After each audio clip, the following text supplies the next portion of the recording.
Ating bubuksan ang ating mga Biblia sa aklat po ni Mateo. Matthew chapter 5, 25, verses 34 to 40. Mateo 25, kapitulo, versikulo 34 to 40 po. At ang sabi po ng salita ng Diyos, at sasabihin ng hari sa mga nasa kanan, hali kayo, mga pinagpala ng aking Ama. Pumasok na kayo at manirahan sa kahariang inihanda para sa inyo, mula pananikahin ang sanlibutan. Sapagkat ako'y nagutom at inyong pinakain, nauuhaw at inyong pinainom, ako'y isang dayuhan at inyong pinatuloy, ako'y walang may suot at inyong pinarangkan, nagkasakit at inyong dinalaw, ako'y nabilanggo at inyong pinuntahan. Sasagot ang mga matuwid, Panginoon, kailan po namin kayo nakitang nagutom at aming pinakain o nauhaw at aming pinainom? Kailan po namin kayo naging dayuhan at aming pinatuloy o kaya walang may suot at aming pinaramtan? At kailan po namin kayo nakitang may sakit o nasa bilangguan at aming dinala? Sasabihin ng hari, sinabi ko sa inyo, nang gawin ninyo ito sa pinakahamak sa mga kapatid ko, ito ay sa akin ninyo ginawa. At sa aklat po ni Lucas, Luke chapter 16, verse 29 to 31. Ang istorya po ng mayaman at si Lazaro. 16:29 to 31. Ngunit sinabi sa kanya ni Abraham, nasa kanila ang mga sinulat ni Moses at ng mga propeta. Pakinggan nila ang mga ito. Hindi po sapat ang mga iyon, tugon niya. Ngunit kung pumunta sa kanila ang isang patay na muling nabuhay, tataligdan nila ang kanilang mga kasalanan. Sinabi sa kanya ni Abraham, kung ayaw nilang pakinggan ang mga sinulat ni Moises at ng mga propeta, hindi rin nila paniniwalaan kahit ang isang patay na muling nabuhay.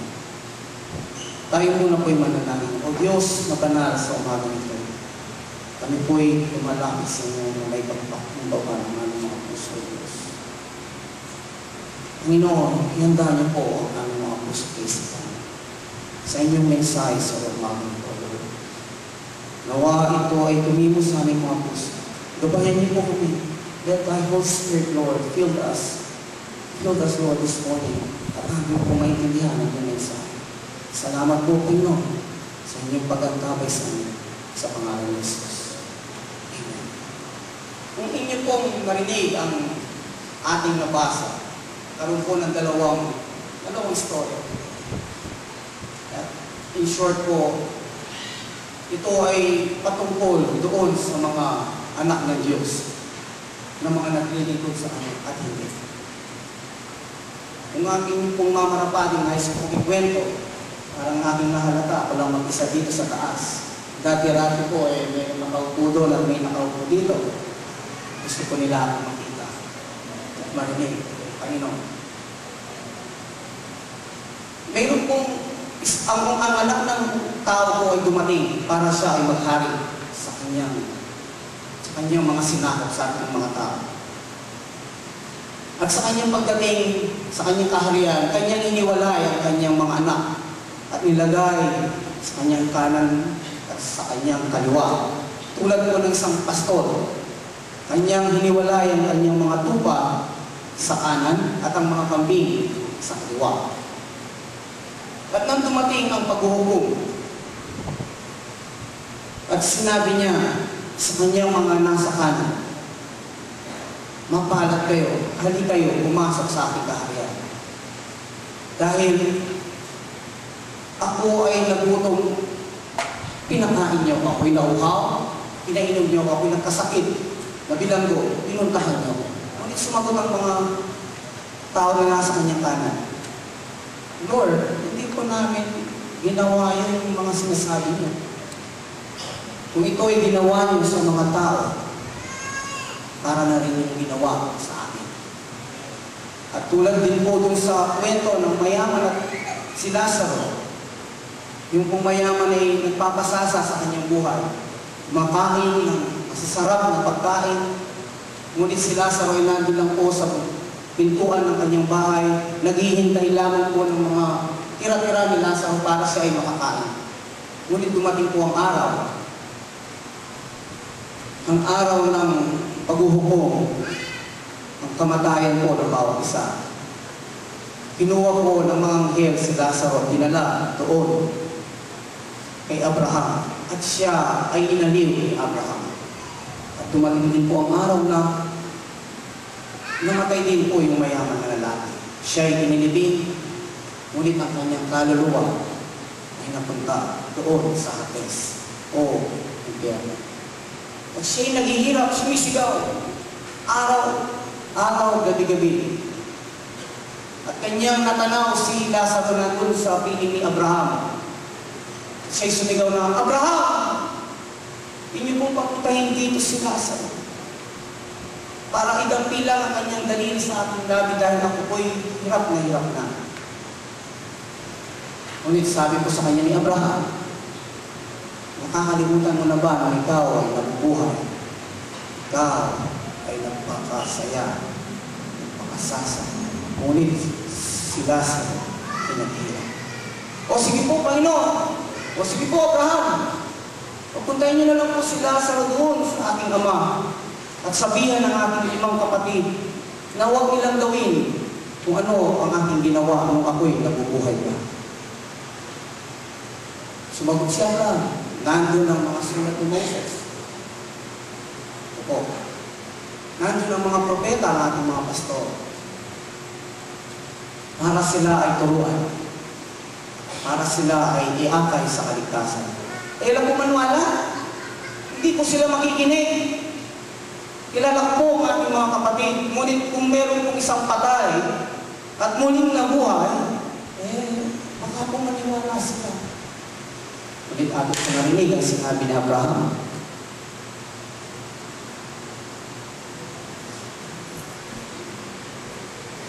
Tayo kasi.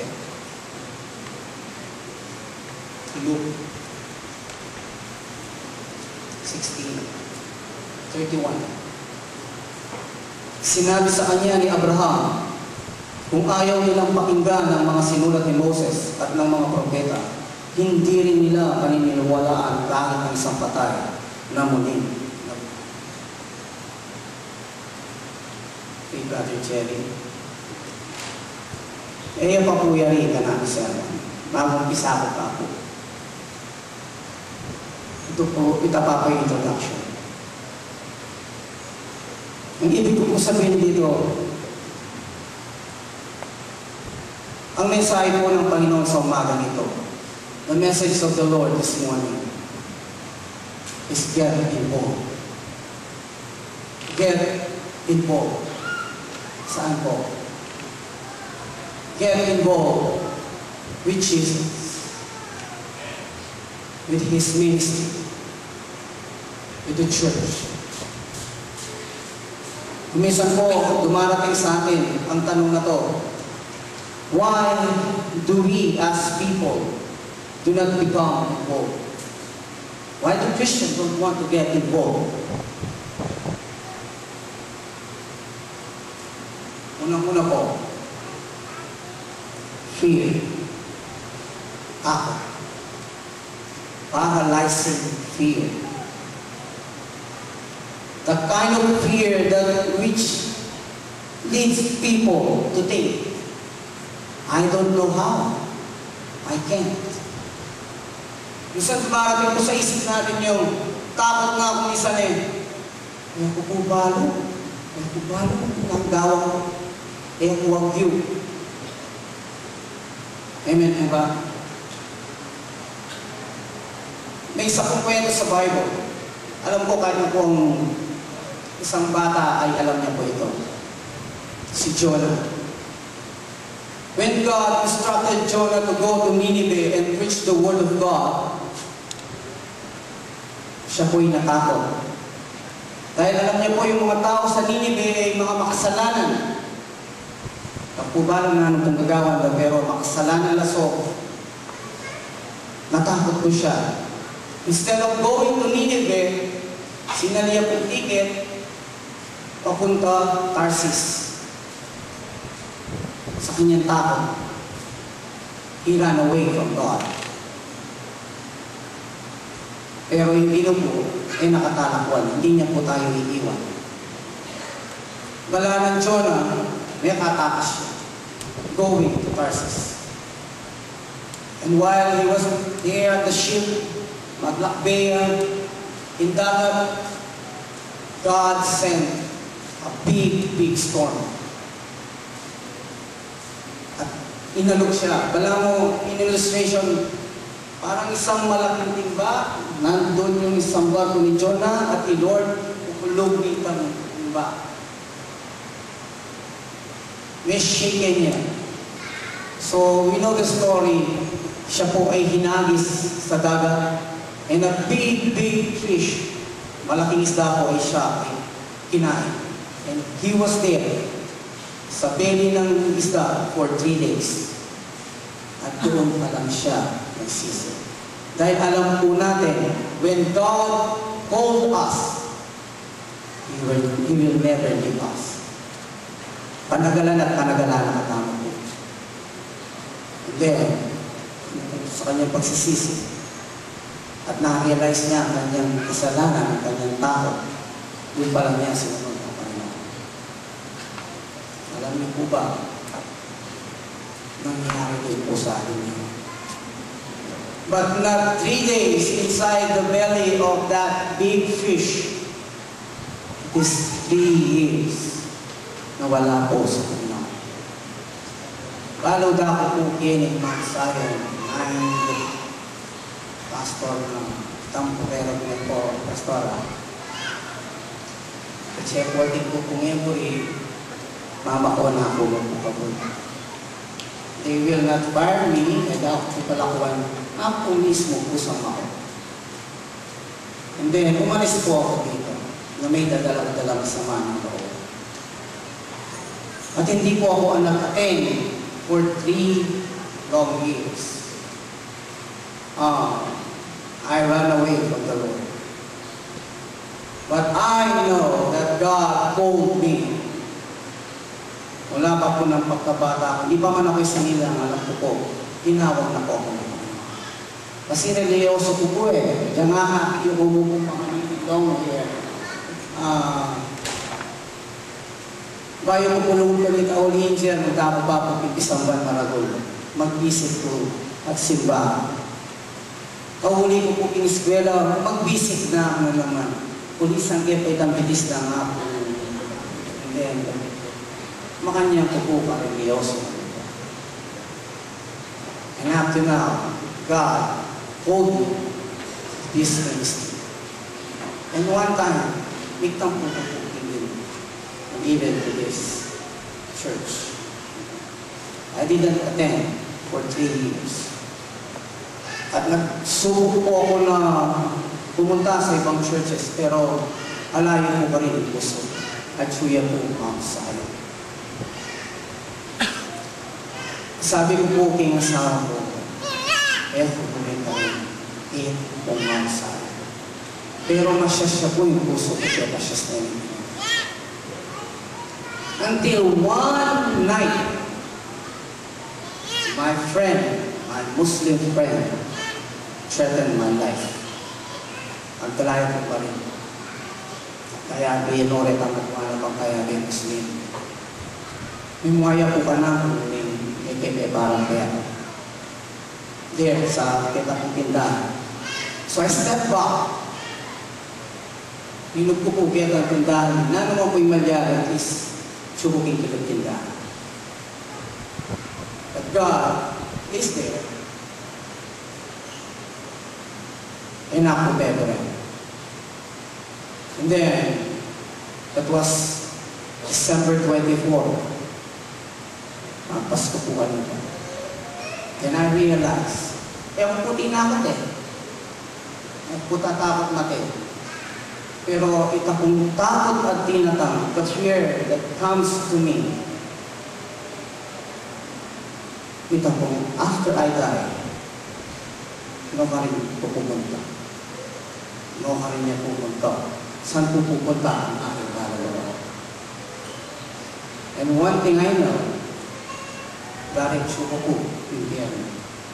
Uling anak po, hindi mo at that time. What if, ako po, parati ko po sasabihin, what if on that 3 long years, I was not in Christ? I died. No ka rin po kayo. Tama na po yun ang barero. Pinidya ka na, may pera. Suko po kami. Ito po, sukat, kalahin lang po. Karing doon po dumating ang takot sa akin. Because it will be forever and ever and ever alang hanggan ng paghihirap hingin kaya.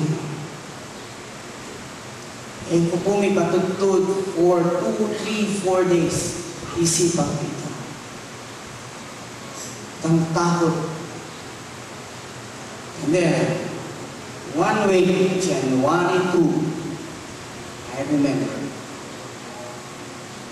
minigas ko po, sabi ng po ng asawa, kung pamunta, mag-attend ka mo mga sabi.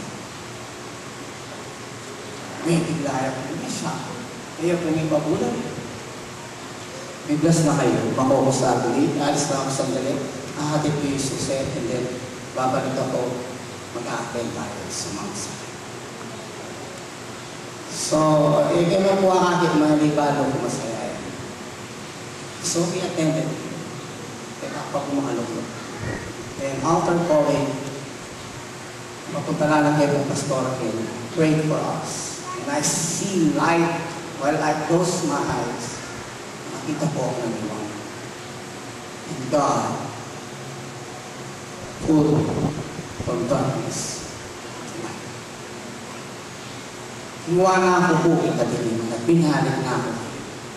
When you are called by God and you are a son of God, eh ako po patagutan. Agatin ako, walang tinakang kayang esensya. So, ba't kailangan natin matakot? Pag tayo ay napupunta sa sitwasyon na ito, na paglingkuran ang Panginoon. Ano man dapat tatang ito? Just like Tuesday nang ako po ay kausapin ni Yeching na, kalo po, God already talked to me. Eksabyan na ako na, hindi na kaya mag-preach kaya Sunday. Ika nga pinili namin ng Ginoo. Asabi ng matching. Ha? Hindi siguro, Lord, may tututo ko. Then, 3 o'clock, at agmila rin nga anak ni Proverbsville, at ila kong field trip. At siya po kitang kotse, pepe ng pepe. And like, naano po ito? O, tingnan mo yung text ko. Nabingin po, text. I was reading my Bible 9:30 in the evening. And I think she texted me about around 9 to 10 o'clock. Pero hindi po binasa kasi sinabi may pitang message detail. Then, 3 o'clock kan niya pa po. Opo, basa kayo po. O nani. Stora, nali ko po picture. Same dialogue po. Nanuwari sabi ng Ginoo. Sabi niyo po, ako po yung assign niyo para kay San. Ito naman pala, wala kang di ka po. Minakinin. Wala ko po. Pupuka na ako ito. Patungo ko po kay gabi, ako po kung kaya kang awat. Nilay hands na ako. Kaya po nga niya kabulukin po ako, nilay hands na ako. Then, that is the time na nagkaroon po ako ng lakas ng loob para tumayo, to be bold with this church, upang yung pangaral ang kanyang salita, na walang tao, Wala nang tago. Kita na ang puso. Sana po tayong lahat makalinig ko yung panagdamag. When somebody told you, oh, gawan mo mangarap ka. Aga na kagad ko yung Noel. Sinabi na ko paano kayo, mangaral siya sa salita ng Diyos. Pero sabi na po, aling po po teacher, tatakot ko po, ang gapugyan din at ang kano na ayamigatin. Aling po. Tatapog gagawin. And God assigned you something. Gave you a task. Grab it. Kunan tayo na may lakas ng loob. Gusto ko lang basahin yung sa Romans, sa Joshua, chapter 1, verse 9. Ano po yan eh? Joshua chapter 1, verse 9. Have I not commanded thee? Be strong and of a good courage.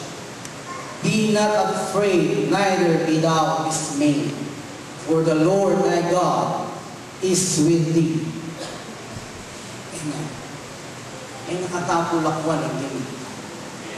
Nakatapulakwan ang ganyan. Sana po, sa bawat isa sa akin, sa umagang ito, nasin na po natin yung takot. Takot na maglingkod sa Panginoon.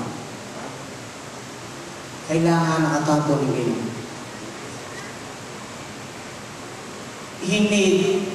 God needs every one of us. Not only in Mount Zion, ay mumpukinig in Mount Zion.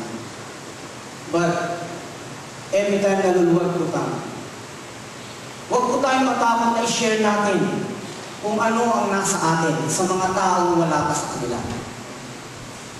Kahit po nung pagsakay namin ng kalesa, in Kepong Mount Zion, ay born again po. Ay, no po. Then I started to share. Kita pong kutsero. Sana po may kapatatin niya napunting kaya katang medical mission. And after sharing the love of God, ano pong kasamting panagdamang ayan. So wag po natin, tapo marinig, tatakot na Kristyano po at ingino lamig bayan ng kanakagin. Bulimay ang abalo. Share. Let that fear in your heart be removed. Amen po ba? Pangalawa po, selfishness. Ano po selfishness yung Tagalog? Maramot po na. Makasarili. Selfishness. Why should I waste my money, my time, my life, or my reputation to someone I don't even know?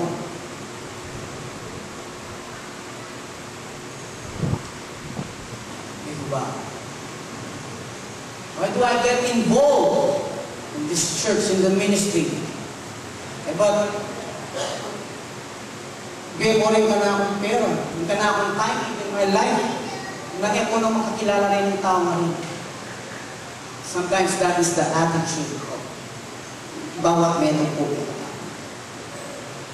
Just like the rich man. May mula yan po, tumakbo siya nung makita niya ang Panginoon. Master, Master, what should I do to inherit the kingdom of God? Then the Lord said, lahat ng iyong ari-arian, ibenta mo. At ang iyong naipon, ibigay mo sa mga walang, o sa mga wala, sa mga mahihirap. Bigla yung uminisip, bigla yung mayaman. Ang ba't mo pinipandemic, isa dito lang, pamilya ko lang. And then, follow me. Yes, Lord, pwede ka mamutok yan. Pwede kong mag-ministry. Pero itang kanako, beko, parang kalulong, my time, my effort, My everything, ibigay ko kanila. Lord, dali siguro. Not like that, Lord. Pwede ko kung pupigyan kayo. Pwede ako maglingkod sa inyo. But, huwag ko ito, Lord. Ganun ba tayo kumisan? Lord, ibibigay ko yung kanang kamay ko, pero huwag ko yung kaliwa. Akin po ito. Ibigay ko po yung aking kaliwang paa, pero yung aking kanang paa ay akin. Minsan, di ba, pag tayo naglilingkod, may condition. Aray po, kahit po minsan ganun. Pero, these days, we are on the last days. We need people. We need Christians like you. Para tulong-tulong po tayo. Habi-habi tayo, usaw-usaw tayo. Sa pagpapahayag na salita ng Diyos. Hindi po namin kaya, Edgar po ako, di Pastor Edgar, teaching na, di kami. Minsan po, pampagal kami mo naman. But we need each and every one. Kung ilamang po rin, Pastor Tamo, ikabi, titig ko. Minsan po, sasakit kami naman. There are times na may mga gawain, and I praise God yesterday, dun po sa medical mission, marami po nag-volunteer. Sana po, at dalangin po namin, na lalo pang magdadagdagan ng Panginoon ang mga volunteer na yan. Hindi lang po dito, kundi sa buong mundo. And our pastor po, kailangan din po niya ng panalangin. Ang hirap po na mag-isa. Ang hirap po na mag-isa. Doon. Ngunit, ang inyong panalangin lamang, ang inyong presensya lamang po, pag nakikita po niya tayo doon, sa internet, sa computer, sumasaya na po siya, nagkakaroon na siya ng lakas ng loob. Doon lang po nakakapagbahagi na tayo. We can get involved in the ministry of the Lord. Amen po ba? Ang Panginoon po ay hindi naging maramot. Ang Diyos po, hindi naging maramot. For in John 3:16, sinasabi po, for God so loved the world, that He gave His only Son. Binili ito itang kayang metong abugtungan na pat kay Adam. Whosoever believe in Him should not perish, but have an eternal life. Makanya nakatawag po kaluguran ng Ginoo. Kayang metong ay anak binili ito kaya. Kaya po madamo ng Diyos. Kaluguran ang tama ng Diyos. Now, let's make a decision for us na sana rin po at luguran tayo din. Let's love our God. Amen. Let's get involved with Him. And third, indifference.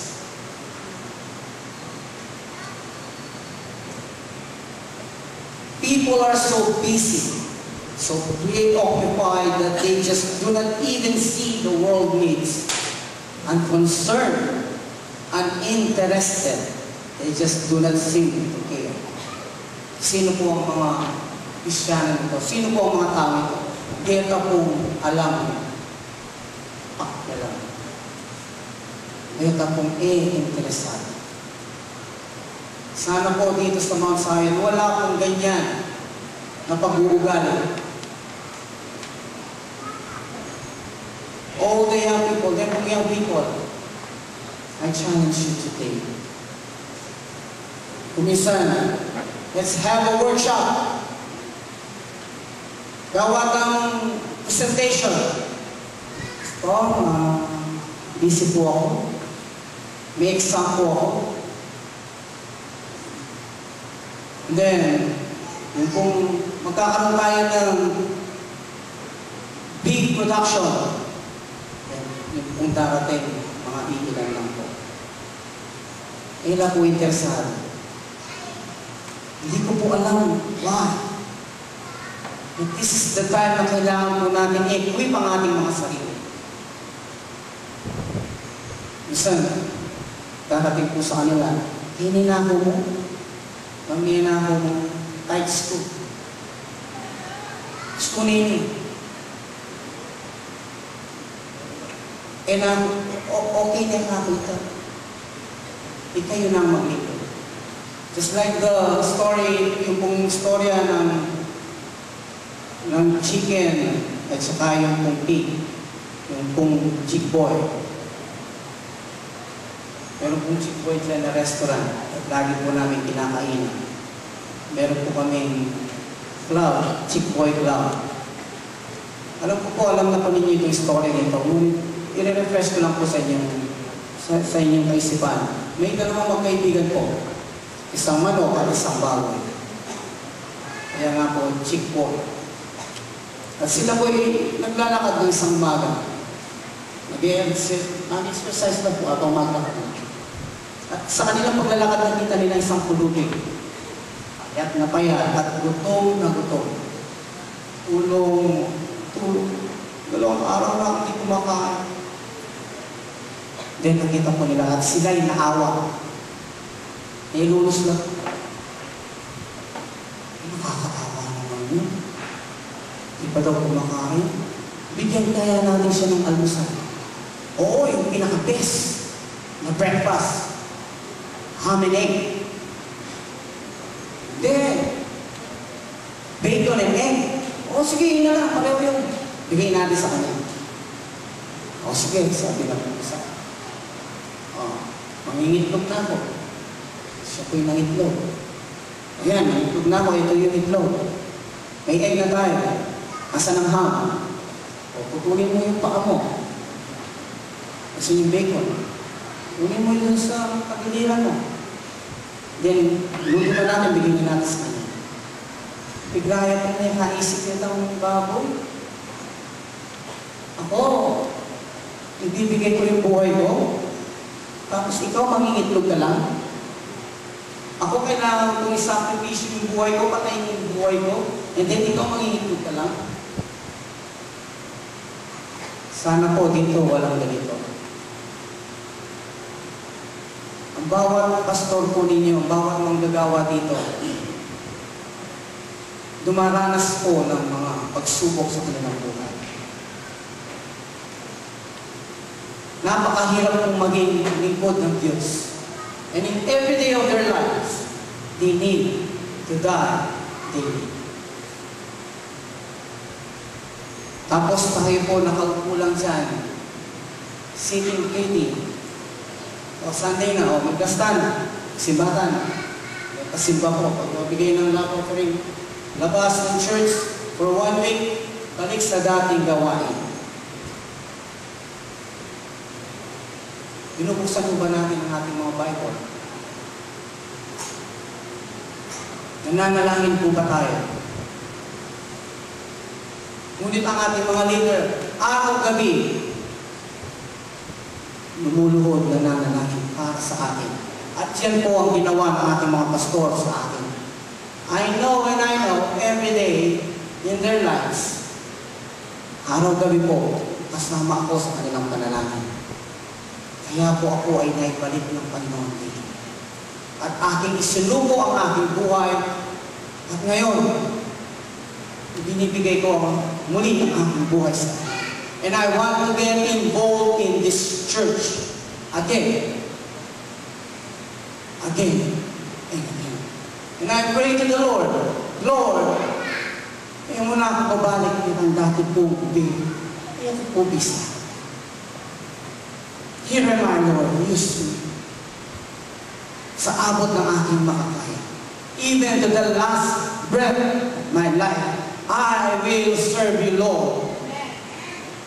And I pray this morning that ang bawat isa sa inyo ay mausap ang Panginoon at tayo po ay magpagaling sa Kanya.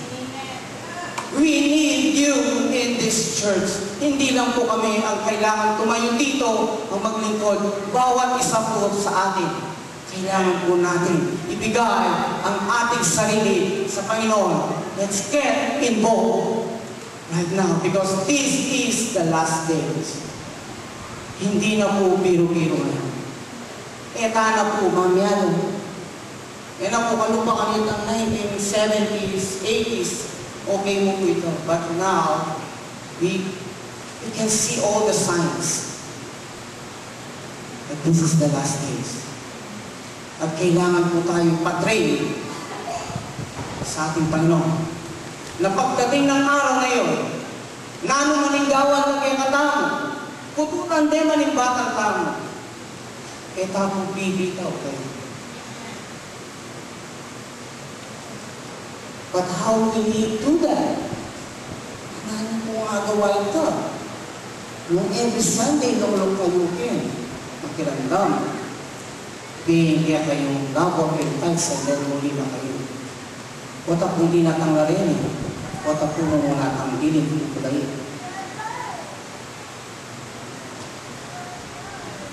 Pero, if God is waiting, God is waiting. Wala tayong takot sa salita. Wala pong hiwalay, kaya wala pong makakapaghiwalay sa atin sa pag-ibig ng Panginoon. And we know that God is with us. Ang paborito ko pong ilustrasyon, bago po ako magtapos, ay ang aking anak na panganay. You remember, every time I stand here, I always say a story sa kanya. Siya ko pa niya kaya, makiramdam.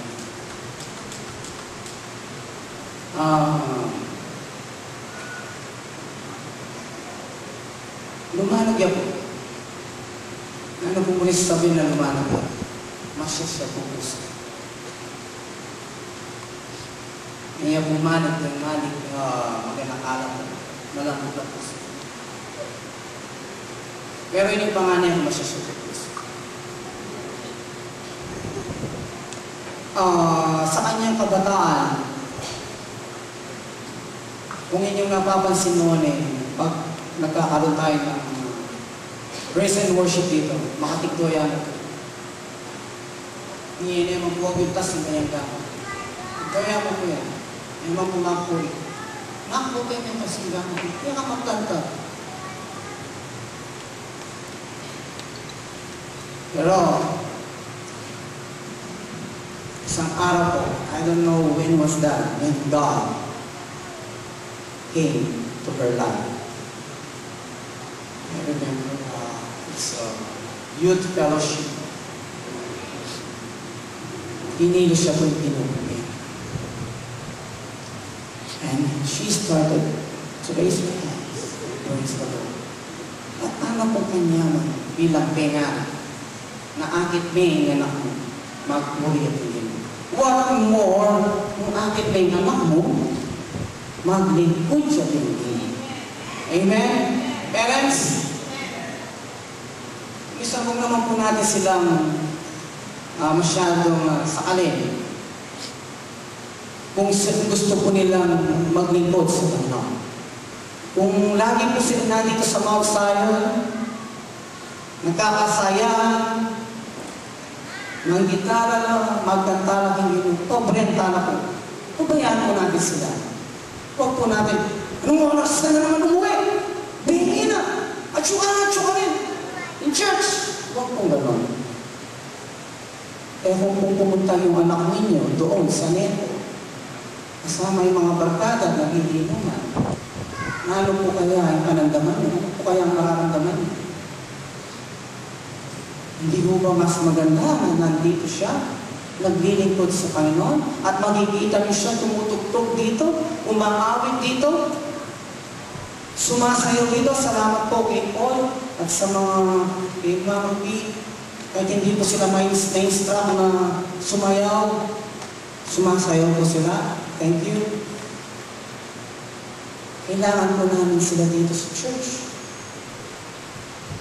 May isang kabataan na gustong-gustong tumugtog, ngunit na-frustrate ko siya. He was not given a chance to play the guitar. Because our band before, masyado silang mitokoloso po, gusto nila ilamo po. But we have a change right now. Ginamit po tayo ng Panginoon. Ang ginagamit po ngayon ng Panginoon ng mga kabataan ito. At kung ang inyong anak ay may talento sa pagtugtog, pag-awit, pabayaan niyo po siyang pumunta dito. We will train them. I-train po namin sila. They are the next in line. Hindi po nyo nagiging, porque po sila yung tumutugtog dito, sila na lang po lagi. No! Pwede rin po sila tumugtog dito. Kung sila po ay willing na magpaturo. Sila po ang susunod sa kanila. Balik po ako sa anak ko. Nakita ko na po siya naglilingkod dito. Tumutugtog, umaawit. Tuwang-tuwa po ako. Ang sarap ng pakiramdam ng isang ama. Makita ang kanyang anak na naglilingkod sa kanya. Amen po ba? Ngunit lang siya ay magtapos sa kanyang pag-aaral at magsimula magtrabaho.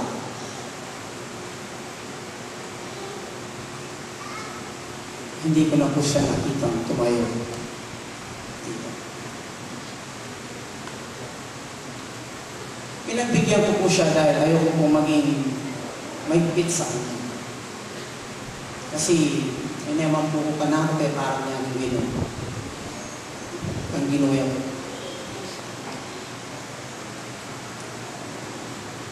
Nakapagtrabaho ko siya sa call centers. So, bengi-bengi, atag niya po. Minsan, umuli sa oras ng bengi. Madaling araw na. Pati po ako nagpupuyat. Pero hindi po ako nagre-reklamo sa mga po siya. Alam niya po yan. Ngunit, dumating din sa punto na ganyan po sir, ganyan po lingkod din. And then, ang gagawa na pa pong magpalang pa po, ay nabino po kami rin ang kalukuran. Tapong then the other day, tapong may itong mga kalukuran na siya po kitang po. Siya po itang kaya rin. Masakit po yung pagpalang pa nga. Okay, yan mo po itang inimang, pero itang inimang palang ka. And then, nabini, same again. And then, exabyan ko niya. Nung obra mo ngayon, kung ang trabaho mo ngayon, na makapag-iwalay sa iyo sa Panginoon, mabuti po ang tumigil na lang. Eh kaya bububulan. Bumubuta naman.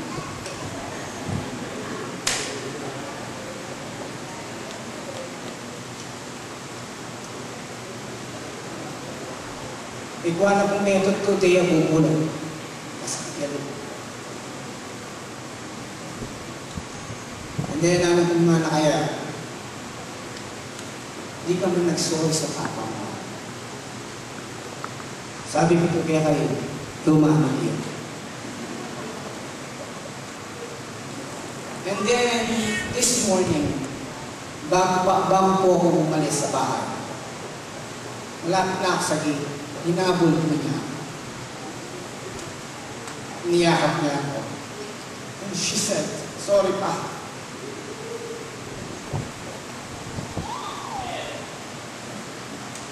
You know, our God, ang ating Panginoon Diyos, pakanya niya naman po niya katama.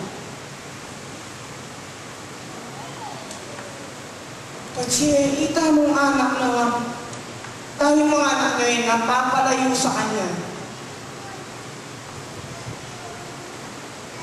Nandun siya para ayaw ulit. Yakapin. At ipadama na mahal niya tayo. And then I said to her, ang kalaban, ang Diablo, Satanas, is making everything today Today, ining last day ini, para ikamol ako nakakamol yung Ginoo. Bubulagan ako. King marakulos sweldo. Marakulos sweldo ba ako? Bubulagan nakakasweldo ang bigyan natin. Kining niya ako ngayon. Bubulagan nakaking freedom ang bigyan na kaya ka. Tininang ko na yung freedom mo din po. Graduate niya po eh. At makobra eh. At ay tsunin ko king amaw. Nasa tamang edad na po siya. At nag-i-enjoy ko siya sa kanyang buhay. Ngunit sabi ko sa kanya, walang ibang mas masarap at masaya kundi sa piling ng Panginoon. Yes, we have all the money in this world. But sabi nga po, the cheapest thing that a person can possess is the money.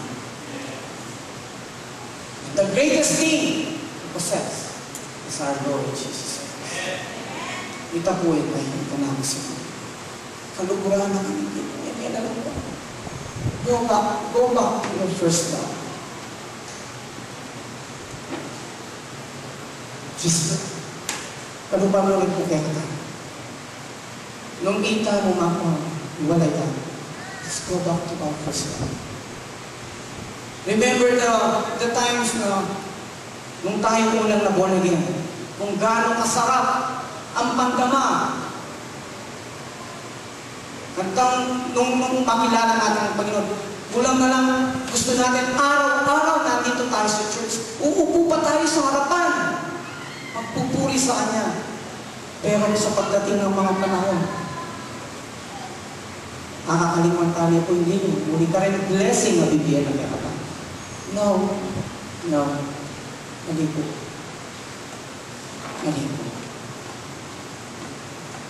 Let's go back to our Lord Jesus Christ and get involved with Him. Amen po ba? Bago po ako magtapos, nais ko itong i-share yung isang salmo na noon ko pa po alam ito, nag-aaral pa po ako sa private school, 1985 pa. Pero ngayon lang po, tumimo sa akin. Psalm 23. The Lord is my shepherd. I shall not want. He maketh me to lie down in green pastures. He leadeth me beside the still waters.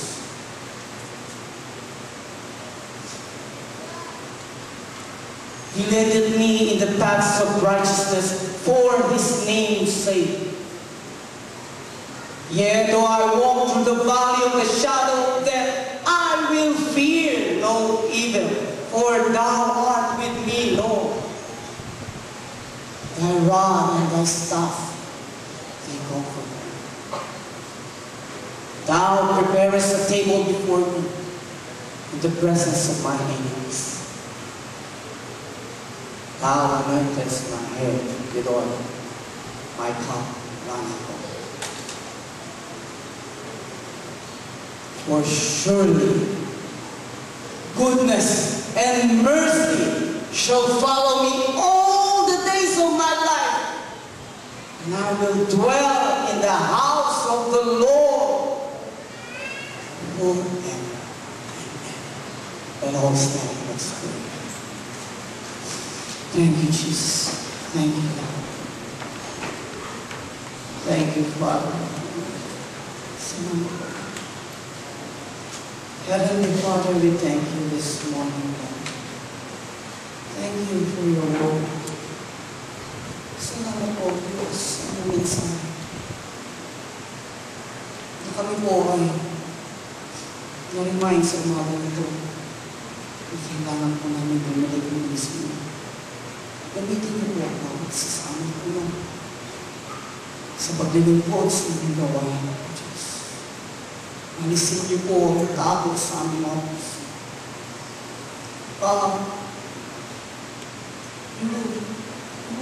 Fear, selfishness, and indifference in our hearts, God. Let the love of God, let the love of Jesus flow in our lives. Upang ang bawat isa na makakakita sa inyong mga anak nila, sasabihin nila na tunay na may isang Diyos na buwan. Lord, give us the strength, Lord. Give us the courage to fight, labanan ang lahat ng mga pagsubok sa buhay mo. Upang ikaw ay patuloy ko ng paglulo. Lord, I pray, dalahin ko po ang bawat isa. Bless you po. Bless them, God. Give them the love na inyo pong ipinagdama sa bawat isa sa amin. Fill us with the Spirit this morning. Lord, we know and we know, and I know, Lord. Nandito ka po sa aming lalabot na. Sa aming presensya. Yung presensya ay aming lahat na nararamdaman. And God, we pray na patuloy niyo po kami punuin ng iyong banal na Spirit. Because we love you so much, God. At sa araw-araw po ng aming buhay, Lord, huwag niyo po kami iwan. Huwag niyo po kami iwan. Be with us always and every day of our lives, God. And we will thank you, we will praise you, we will lift up your name on high, God. And we will bless you, and we will glorify you. We thank you for the meeting. Thank you, Jesus. Thank you, Lord. For this we pray. In Jesus' name. Amen. Praise the Lord. Praise the Lord. Thank you for that word, Pastor. Alam ko po ito ang mensahe ng Panginoon Diyos sa atin sa umagang ito. Alam niyo po, it's very easy, especially for Christians, to be diverted sa kanilang priority sa buhay. Sige po, makapupo naman. We are living in the most dangerous times of our lives. We are also living in the most greatest opportunity of our lives as a Christian. Nakakalungkot po sa panahon natin, it's very easy for Christians to be diverted away from their priority. But I praise God kung saan ang lahat ng Ama ay ganoon. They'd rather have their children serving the Lord rather than being taken away from their priority. Kaya lang po nakakalungkot sa atin ngayon, kahit mga pastor,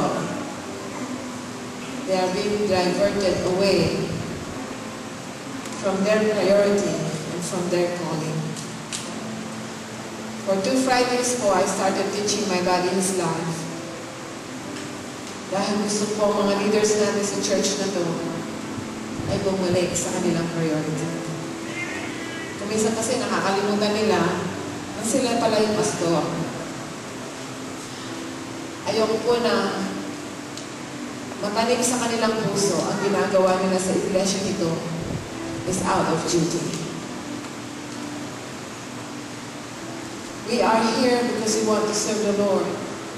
As leaders and pastors, we are here because it is a delight. It is a delight in our hearts to serve God, no matter what it may cost us. Yun po ang dinidiin kumuli sa kanila. It's a refreshing course that we do not live for our own, and that is selfless living. Pero nakakatakot po. Grabe ito sa Bible School, Pastor, kain yan. Nawala ka sa phone mo. Not only as pastors, also as a Christian. Do you want God to back you up with favor? Kung una kasi susubukan ka muna ni Lord eh. I-withhold muna niya. Titignan niya hanggang saan ka. But once God has proven in your heart, you have proved in your heart that no matter what, the Lord is your priority. I tell you, Hindi mo pa babanggitin ang kailangan mo. It's already there. God is able to back you up. You may not have siguro millions in the bank, but you will not lack for any good thing. Nadinig niyo po ba yung sinabi ko? You will not lack for any good thing. Nung pong nakaraan, just a short story, and then I'll be done. Kami po ng kapatid ko ay nakipag-meeting sa isang negosyante dito na kanyang kinikater is about everything about medical thing. Meron lang po kami tinutulungan na magkapatid. But along sa meeting na yun, biglang lumabas sa bibig ng tao ito. Alam mo, Karina, sabi niya, sabi niya sa kapatid ko, they're funding me of 1 billion pesos, sabi niya gano'n. Meron 2 hektare sa Clark, sabi niya gano'n na, ano man project, may project about medical things, sabi niya. Kaya lang I need people, sabi niya. Gusto mo tulungan mo ako, sabi niya gano'n sa akin. Ikaw yung iaano ko doon, sabi niya gano'n. Ngumiti lang po ako sa kanya. Hindi kami sumagot. Tapos sumabot na siya ng from 1 billion, o kaya yung isa, ganito, 300 million, ganito, ganyan, sabi niya. Ngumiti lang po ako. And then, along the way home, drive po ako. I was talking to my dad. Ang Panginoon, Dad, sabi ko, nakakatuwa ang Diablo. Sabi ko gano'n. Dahil alam niya po kasi ako mahilig magluto. No? Talagang gusto ko magluluto. So ever since, meron po akong desire sa puso ko, kahit malit na karinderya.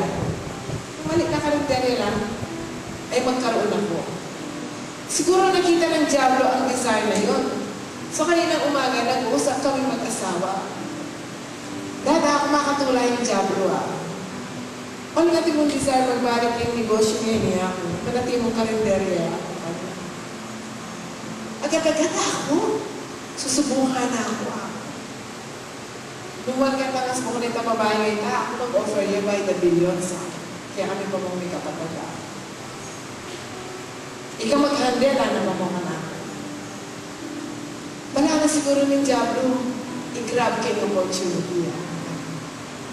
Nabalo mo, puntaya pa mo, ikit ko rin plano na.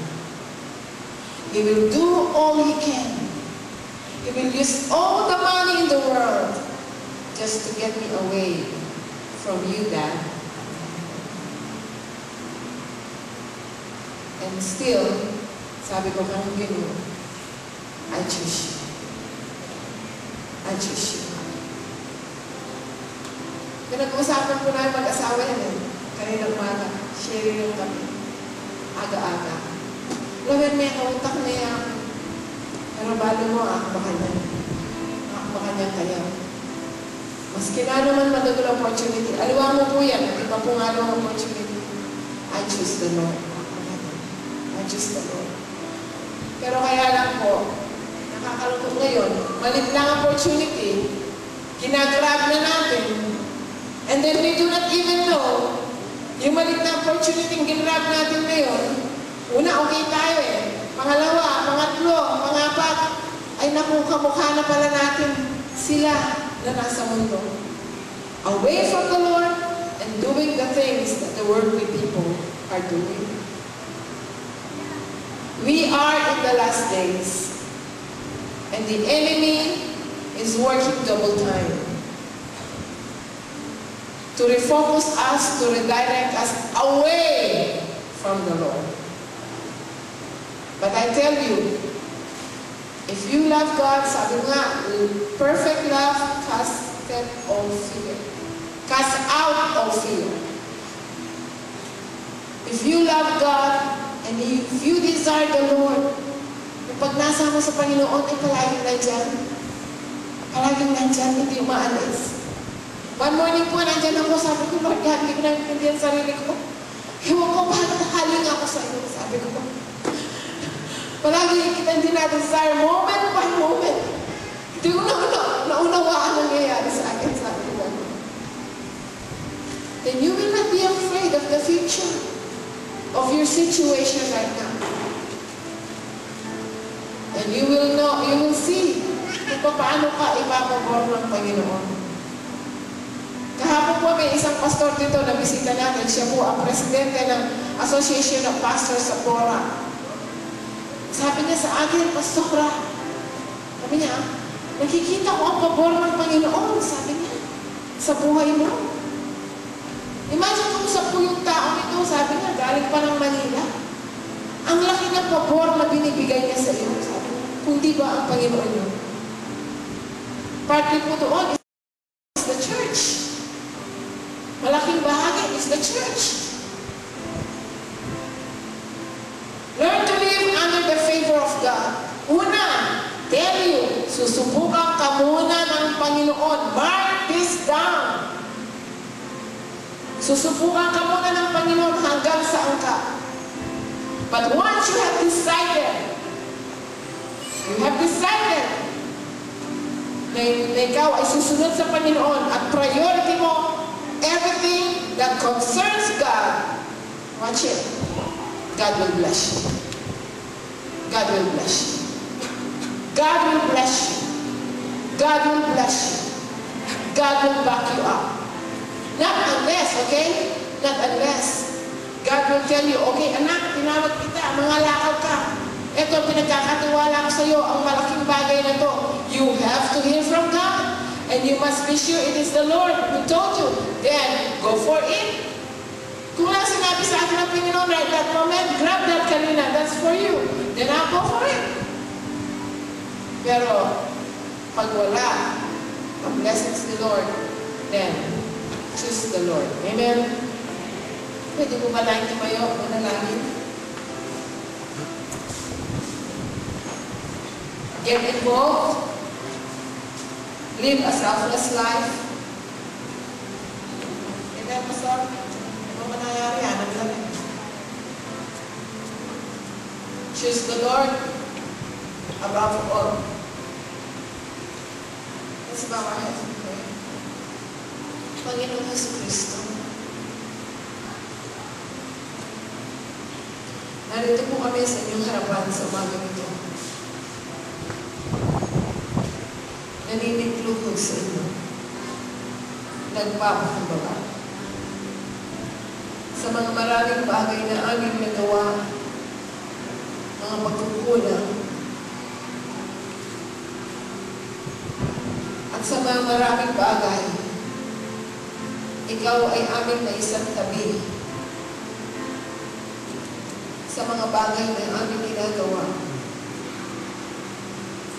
at mga prioridad namin sa buhay. Patawarin niyo po kami sa aming pagkukulang. Sa umaga po ito, kami po ay nagbabalik loob sa inyo. At dalayan ko, Panginoon, sa pagkakataon, O Diyos, na kami, Panginoon,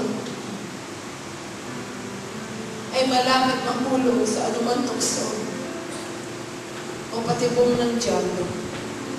Keep us, Lord. Keep us. Na ito'y aming makita, and we will choose you above all. Help us, Lord God. Tulungan niyo po kami. Help us, Lord, to set our priorities right before you. Na ikaw ang aming iuna sa anumang bagay, sa anumang desisyon, sa anumang plano, sa anumang aspeto ng aming buhay. Tulungan niyo po kami lumakad ayon sa inyong kalooban. Tulungan niyo po kami mahalin ka higit sa anumang bagay dito sa lupa. Maluwalhati ka sa aming buhay, na maging kalugod-lugod kami sa anumang bagay na aming ginagawa. Ikaw ang maluwalhati, O Diyos. Ikaw ang may taas. Ikaw ang mabigyan ng kapurihan. Ikaw po ang mag-ingat sa aming mga pamilya, kanya-kanyang pamilya, mga anak. Amin pong pinagkakatiwala ang lahat ng ito sa Sa pangalan ni Jesus at ang lahat po'y magsabi ng